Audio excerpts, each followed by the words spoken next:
Welcome to the Astro Psyche. My name is Shawna McGrath. I'm a depth psychotherapist and an astrologer. And I am excited to share with you about the planet Uranus and its experience coming up in the sign of Gemini over the next 7 years or so.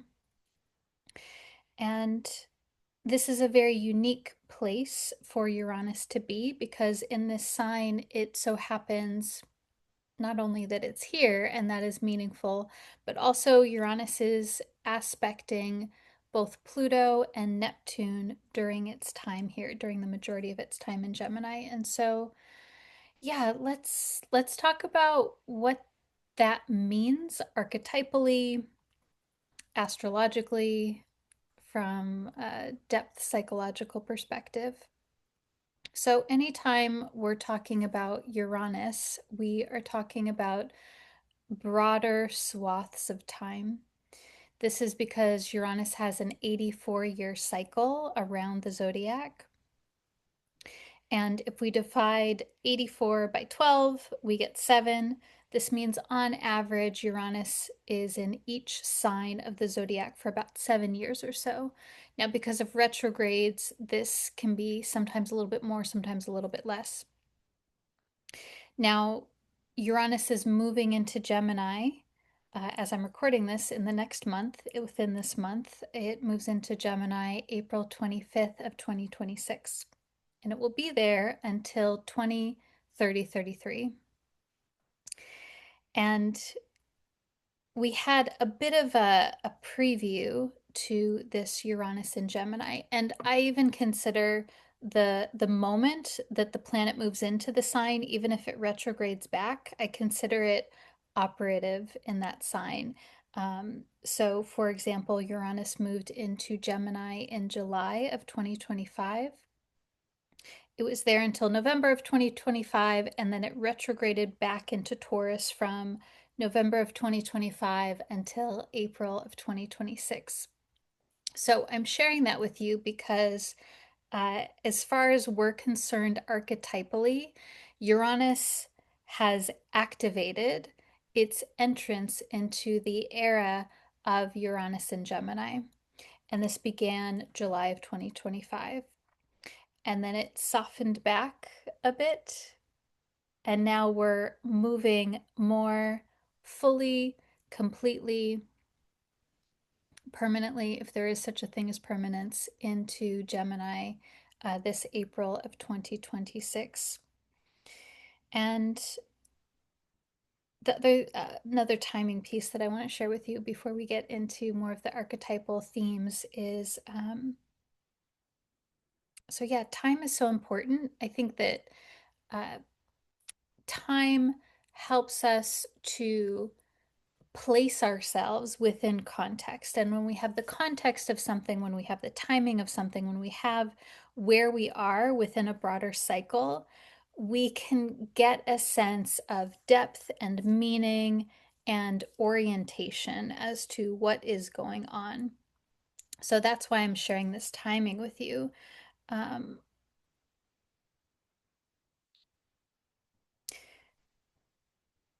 so we think of Uranus as having this 84-year cycle.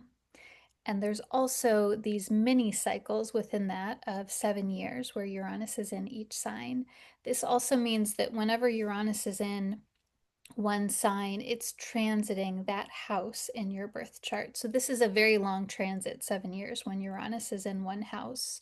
And this is the case, whatever house system you use, whether you use whole sign or Placidus, there's a 7-year-ish chunk of time where Uranus is moving through one area of your life.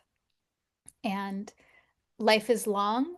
We go through short-term changes and we also go through long-term changes. And some houses, some areas of life are more present, important, forward facing than others. And so I share that with you because it is interesting um, to look at these larger periods of time. Um, and also We can also break things down into even smaller periods of time where a personal Uranus transit, so let's say, for example, you are having Uranus in the sky as it is now in aspect to any personal planet in your birth chart.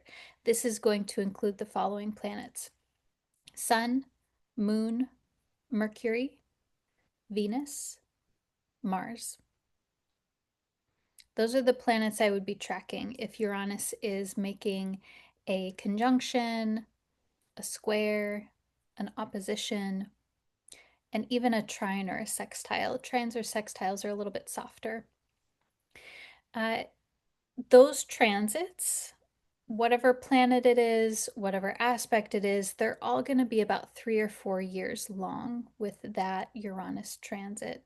And so this is also kind of a long time. It's not as long as 7 years, but 3 to 4 years, that is a longer arc of time, but it is a time period where there are themes of innovation, unconventionality, um, seeking independence, seeking an unburdening, and there's often this theme of awakening or even embodying a trickster kind of energy. And I'm going to go more into these themes here in a moment.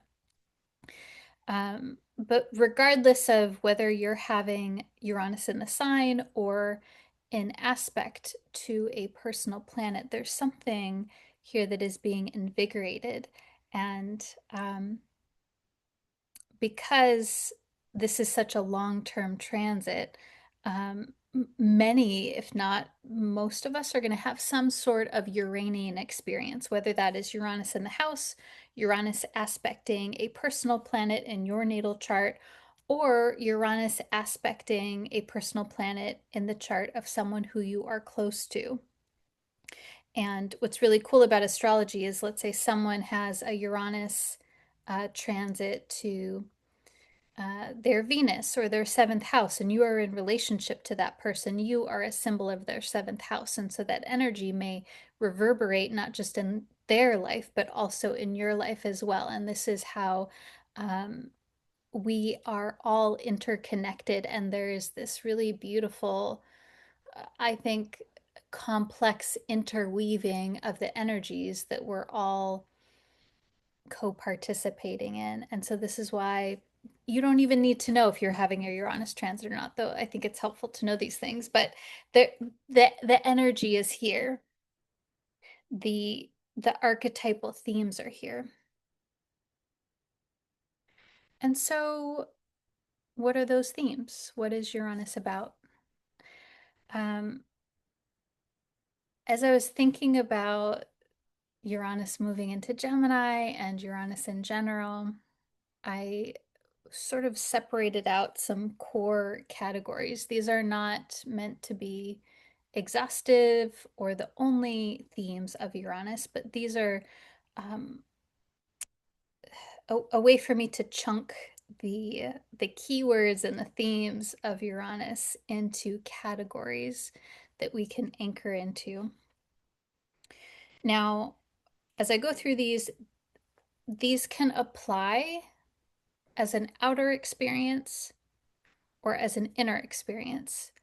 And this is something that I'm really into, is cultivating this astrological mindset that is applied not just to the external experience, but also to the inner experience, to the psyche itself, that there can be an inner dynamic that's happening that sometimes we're aware of, sometimes we're not aware of.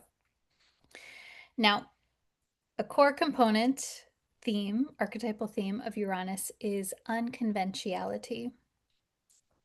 Being unconventional, that can include being radical, innovative, going against the norm in some way, going against the socially acceptable in some way. At the root of this, there is uh, an action of diverging or queering or taking whatever is standard and moving outside of that and away from that in such a dramatic and contrasting fashion that it is often deemed as weird or unacceptable or not allowed. Sometimes there can be like an aversion or rejection kind of quality to this. Sometimes it can be very exciting and like there's a polarizing quality to this, I think. The unconventionality can be, yeah, it can be polarizing. There's this, uh, the way that I'm feeling into this is the Uranus impulse can be an impulse to be so different that that may magnetize some people and be really interesting and exciting, but it can also create an aversion impact as well, or an othering kind of quality to it, and sometimes both within one context. And so there's kind of this push pull sense to it. Let's see, other themes within this are rebelling, um, reform and revolution, originality, and not just like, oh, this is a brand new thing, but something that is so outside of what anyone could conceptualize. It's radically innovative. And this can be, so the way that this can manifest, I think, is of course actions such as this. And I think at an inner level, the the psychic impulse with Uranus is to not just be different for the sake of being different, though of course I think that can be a part of it. It's in the service of connecting in with what is you, what is really truly you, and differentiating yourself, self with a little s, self with the capital S, differentiating yourself from culture, community, collective collective patterning, collective propaganda. It's saying, I think sometimes it even starts with a question, this question of who am I outside of all of the expectations and demands and requirements of my family, my community, my culture, society.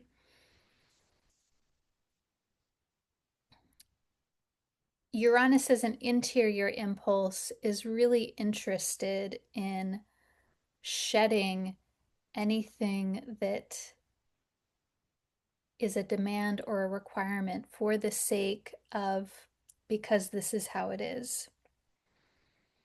And I think from this questioning and from this seeking, there can be a lot of experimentation, and there can be this a lot of this unconventionality that arises.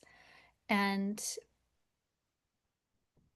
yeah, it is a very experimental process, I think, because when we're going down that path, we don't actually know. It is really this questioning and experimenting and then seeing what the feedback is, how that feels on the inside, how it feels on the inside, and then also the external response as well, and sort of having this continual feedback loop, inner feedback, external feedback, both, and then refining into, okay, what actually feels like a yes, what actually feels like an inner sense of authenticity.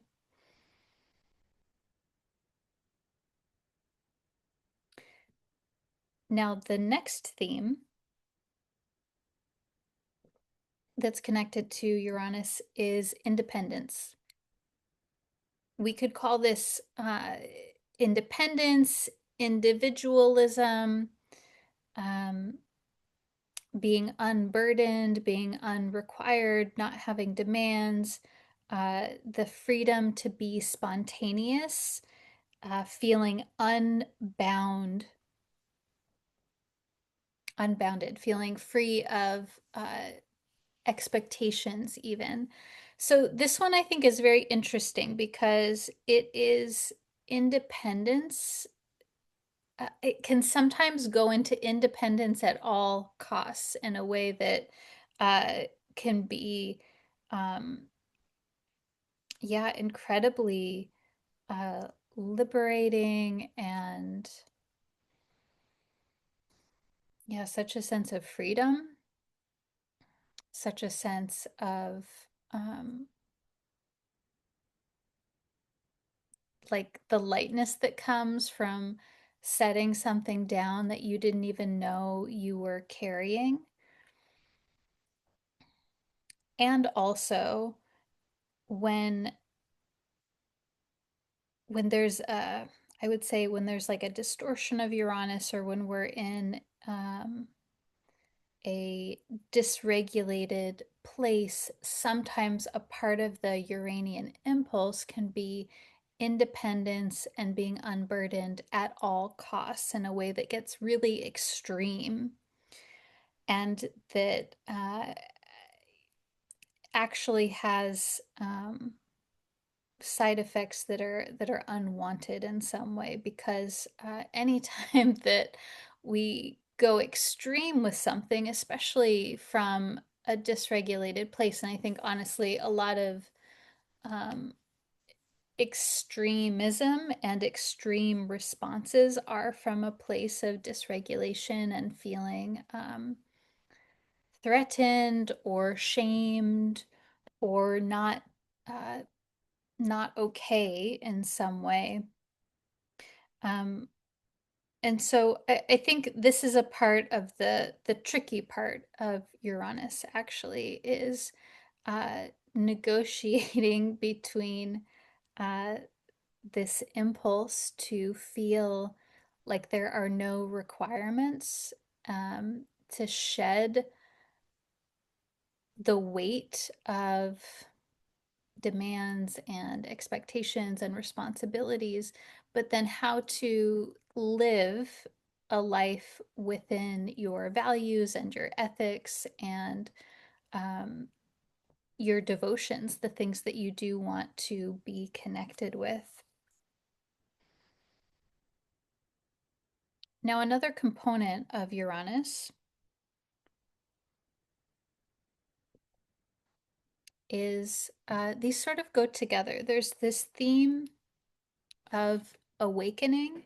There's also a theme of the trickster connected to Uranus as well. So the awakening theme is the spontaneous, unexpected quality of Uranus. The nature of Uranus is the unexpected, the unpredictable. This can often look like uh, sudden realizations, synchronicities, immediate aha moments. I think there's also this theme with Uranus around coming to an answer or coming to information outside of ordinary linear time and space. These are experiences where we think of the answer and we didn't have to do the research to get there. It just sort of plops into our brain in a way that is synchronistic. It can be thinking of someone when they're trying to call you, these kinds of events where um, time and distance and space sort of folds in on itself. I think also, even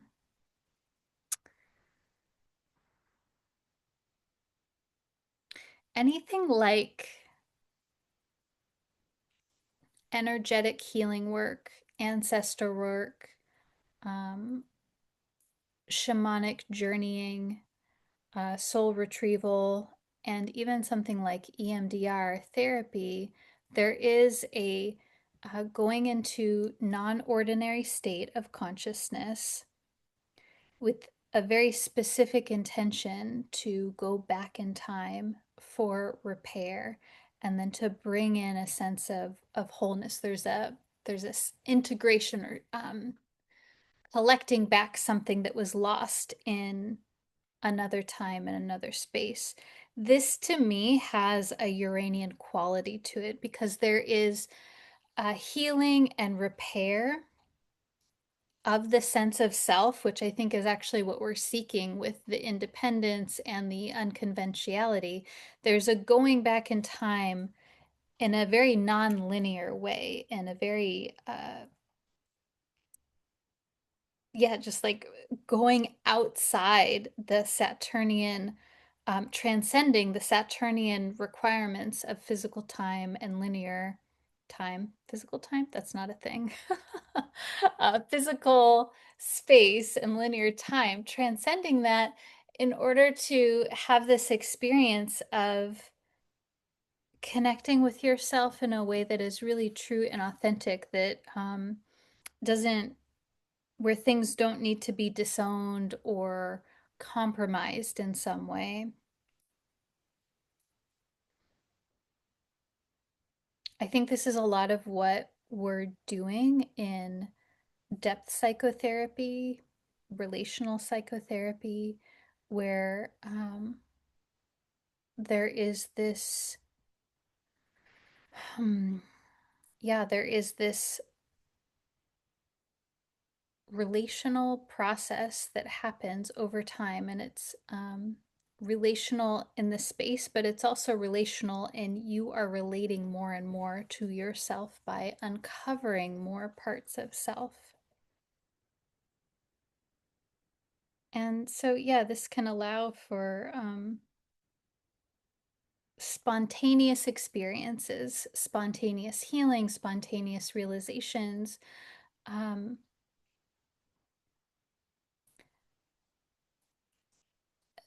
this is also events lining up in a way that feels like there is a benevolent guiding force, a teleological unfolding where things are happening for you to move along a certain path.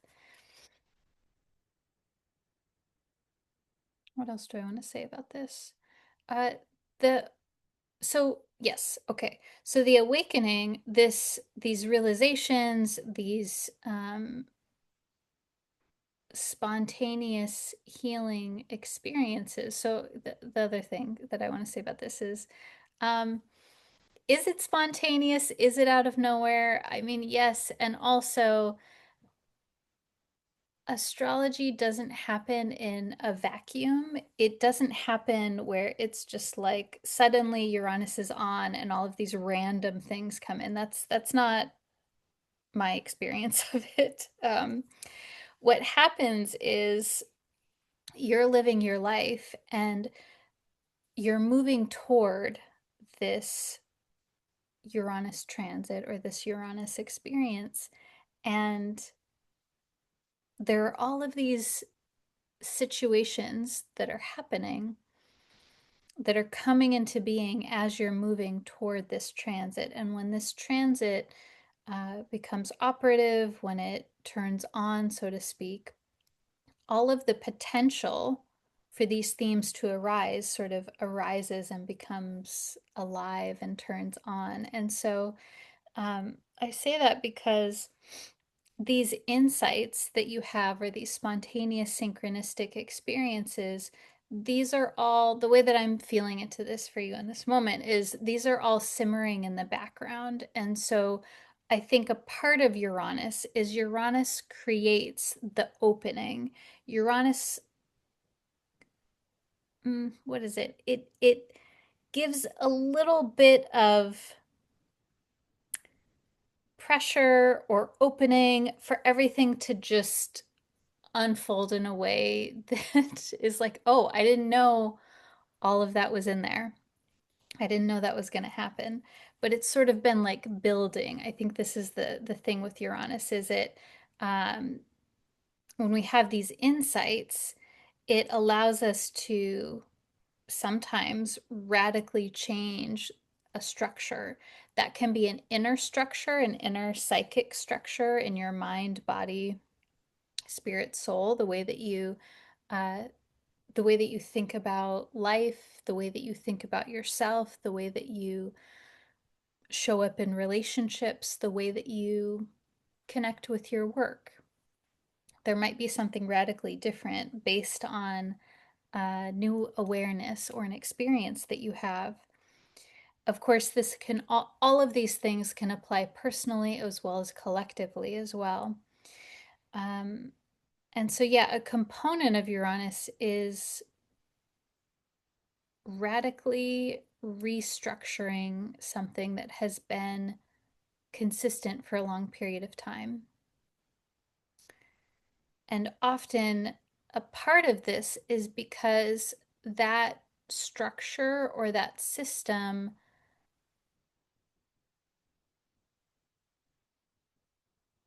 it needs the innovation. There is something that there has been so much change that now the structure actually, sometimes it's expired, sometimes it wasn't a good structure, not a good structure.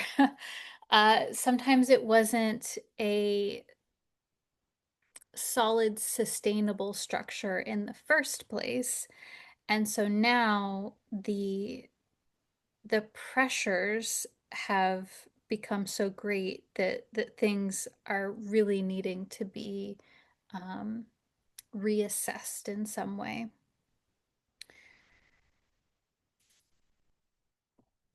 Mm.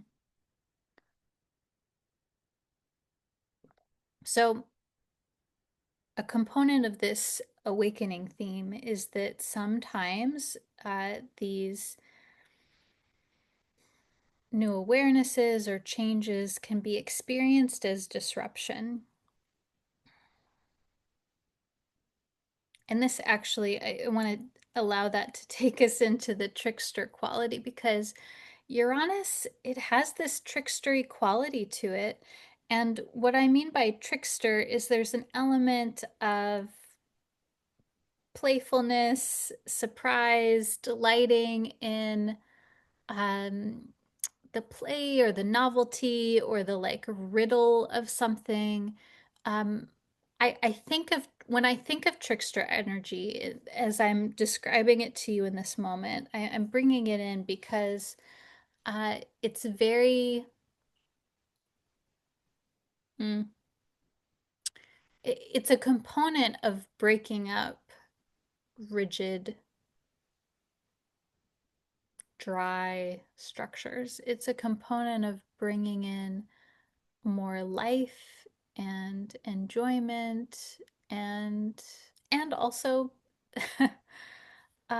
sometimes we don't appreciate the trickster energy. Sometimes it is highly inconvenient or annoying or even destructive.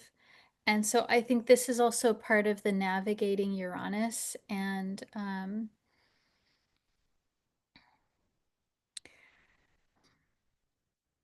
I have heard some astrologers say that if we if we maintain a more rigid attitude, or we're more resistant to change in the face of a Uranus experience, that is when things start to feel more destructive. Um, I, I'm not quite sure how I feel about that. I think that's sort of, I think it really depends on the situation. I think that it also helps us to know that Uranus is happening, because I think sometimes our perspective on something, when we know that it's Uranus, we can shift from destruction mindset, like things are not going the way that I want to. We can start to say, okay, what's happening here? Where am I being asked or guided or called to innovate, to play, to be curious, to think about things differently? Um, when I connect in with Uranus via the tarot, Uranus is connected for me to the hanged one, the hanged person, hanged man in tarot, this figure that is upside down. And a quality of that card is that there's a lot that's happening, but there's a sense of inaction, which is not always the case, but there's this like reminder that you are not fully in control of everything. And there's also this flipping of the perspective. I also personally connect Uranus to the Magician card in the Tarot, which is gathering up all of the raw materials and knowing that you have the skills and the capability to create. Both of these cards, the Hanged One and the Magician, there's Magician also is very connected to trickstery kind of energy. There's this ability to be with what is and to move through that process with both skill and play. But it's sort of a part of the trickster is it's asking us to remember that we don't know everything and that we don't know everything and we don't always know what the end result is. That there is often a yeah, there's often so much more at work um, than we could imagine. And especially in the face of unpredictability, how can we look at what wants to be built, what wants to arise? How can we use what is happening now in order to create something innovative, beautiful, authentic, just.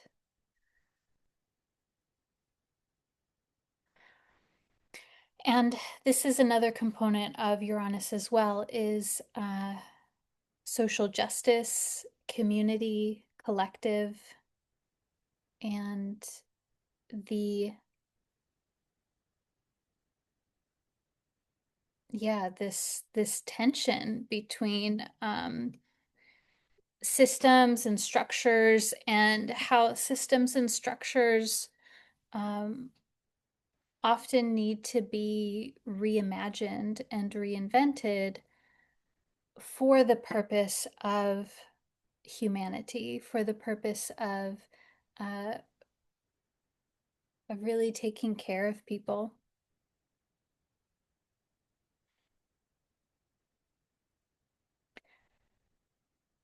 Uranus is connected to the mythical figure, Greek figure Prometheus. And a part of Prometheus's story is that he loved humans and he, in a trick, stole fire and gave it to humans. And I think this also speaks to Uranus's archetypal qualities being a love for humanity, and that involves all humans who exist. And so to return this to Uranus and Gemini, it is very interesting because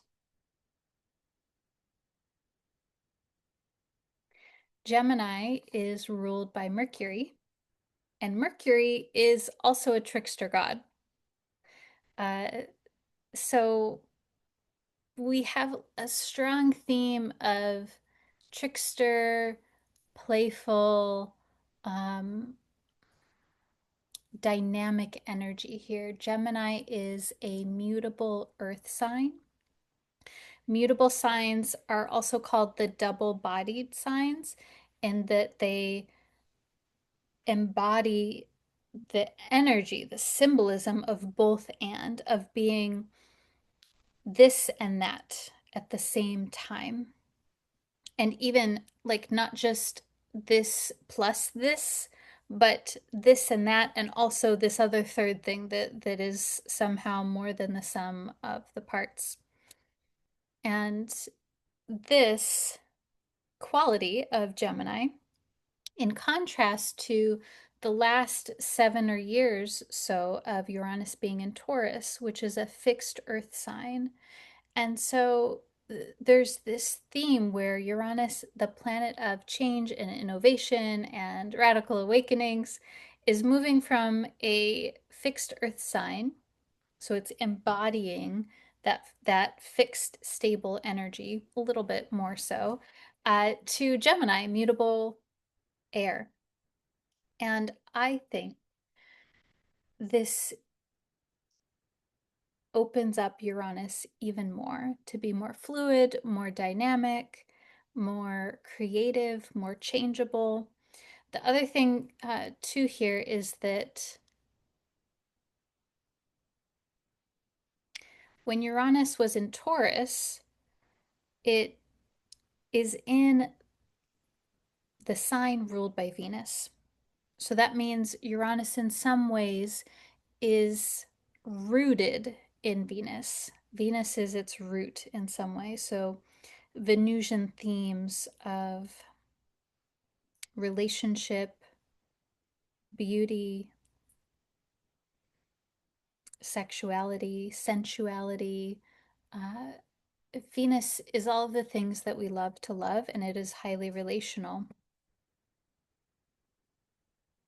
We could also say Taurus is connected to resources, the earth, it being an earth sign, fixed earth sign.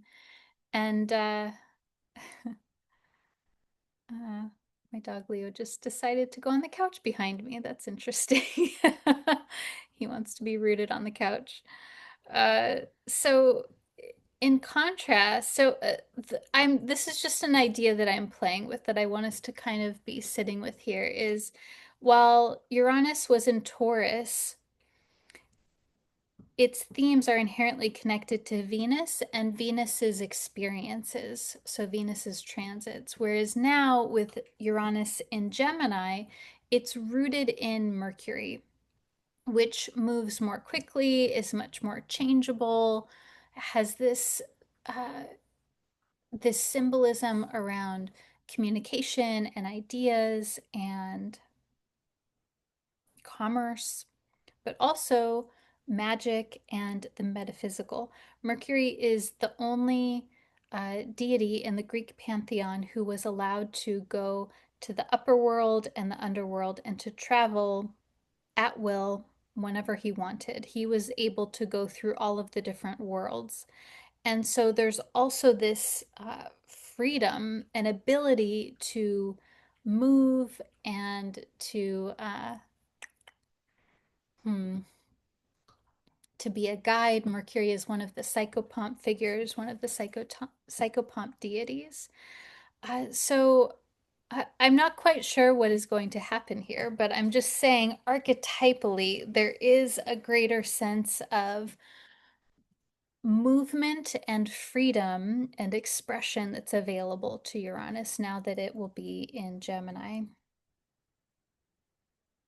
And that we may want to track the movements of Mercury, Mercury's transits through the zodiac. We could even say Mercury's retrogrades to understand Uranus more and what's happening with Uranus, because Uranus, again, is sort of rooted in Mercury. Hmm.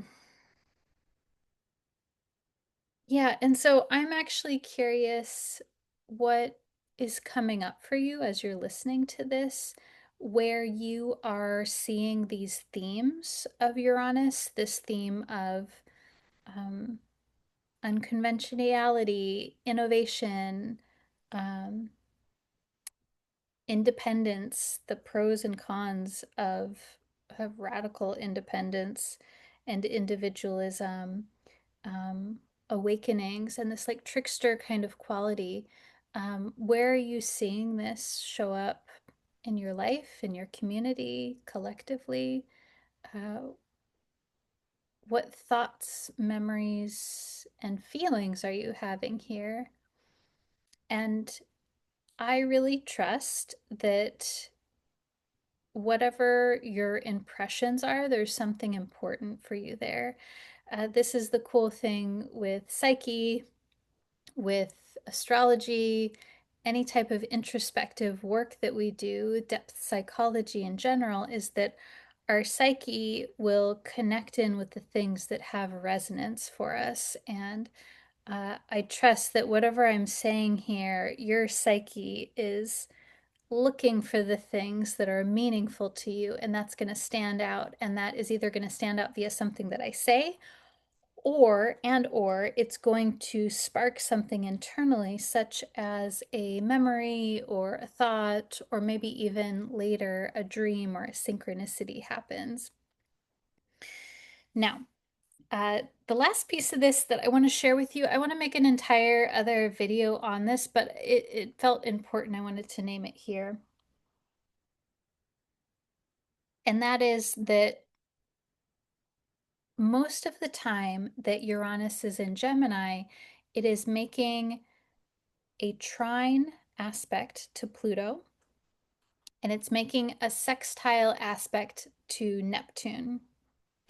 Now, these are very, not very, are they very? No, they're just, they're, sometimes I use filler words despite my best efforts.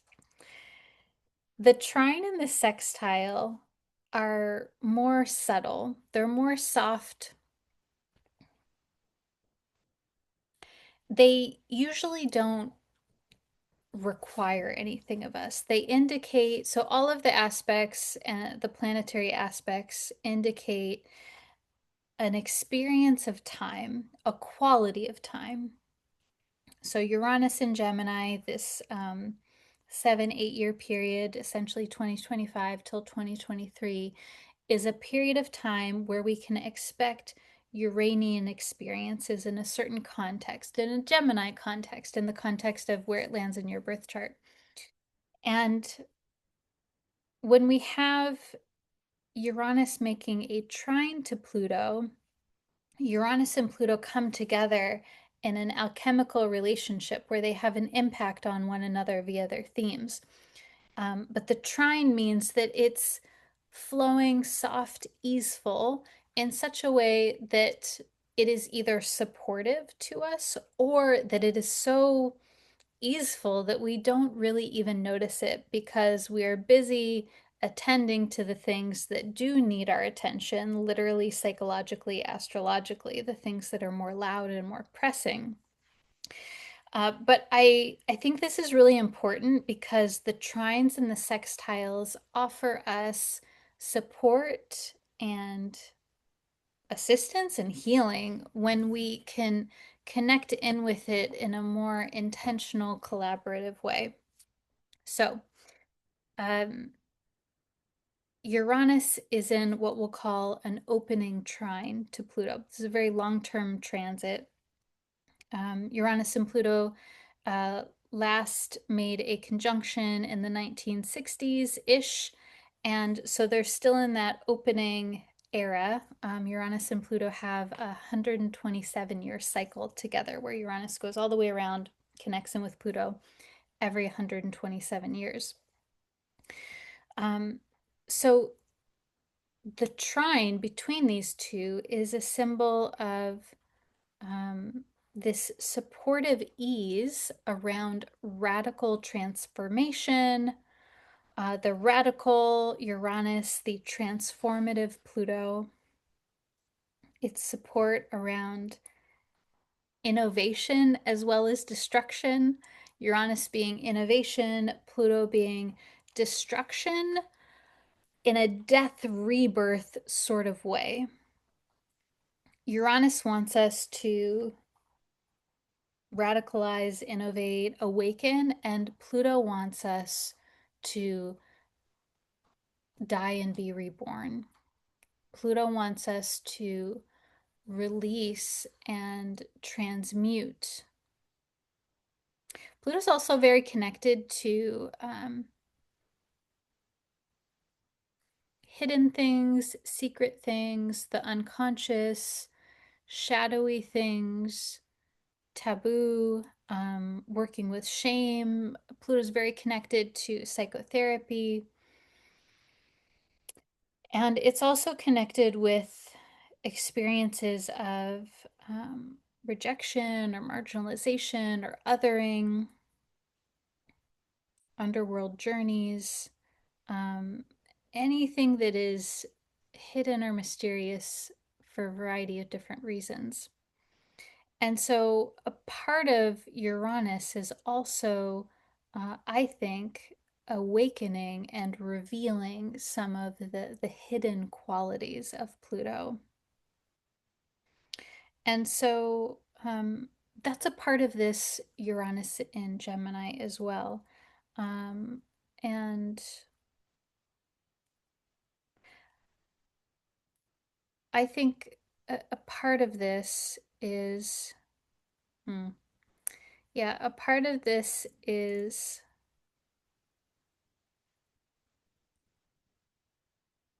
leaning into your introspective healing journey, whatever that is for you. I think there's something about Pluto, whenever Pluto is involved, that there can be deeply meaningful healing experiences when we face the things that are most scary, when we face with support, when we face the things that are the most hidden or unconscious within ourselves. When we seek out a safe space to do that, there can be profound healing and reclaiming of oneself, reclaiming of um, one's energy and autonomy. Pluto is very connected to power in this way. And so, again, there's nothing that's required of you with this. You could go along with your Uranus and Gemini journey, and you could focus just on Uranus in Gemini. But Pluto adds this element of depth of experience that is accessible to you should you wish to connect with that. And yeah, any type of therapeutic, self reflective, introspective, or metaphysical type of work is connecting in with Pluto. Now, the other quality is Uranus being in a sextile with Neptune, and this is essentially happening over the whole time as well that Uranus is in Gemini. And this is sextiles are more opportunities that we can take advantage of. So they require a little more effort to seek out. So there's sort of this enchantment, mystical, artistic, intuitive quality with Neptune. And so I think this is possibly for you finding radically new ways to connect with your creative or spiritual impulses. Neptune is the planet of non ordinary experiences, whether that is spiritual, religious, creative, connecting with nature.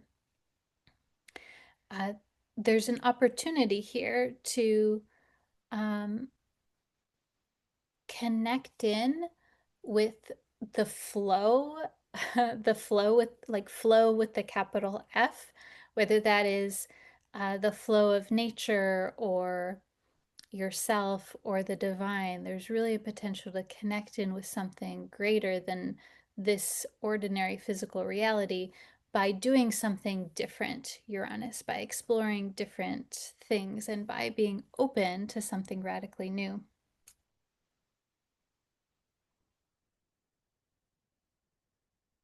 So I hope that you're getting a feel here for Uranus, and um, this is a long-term cycle, so it's something that we get to see unfold over time. And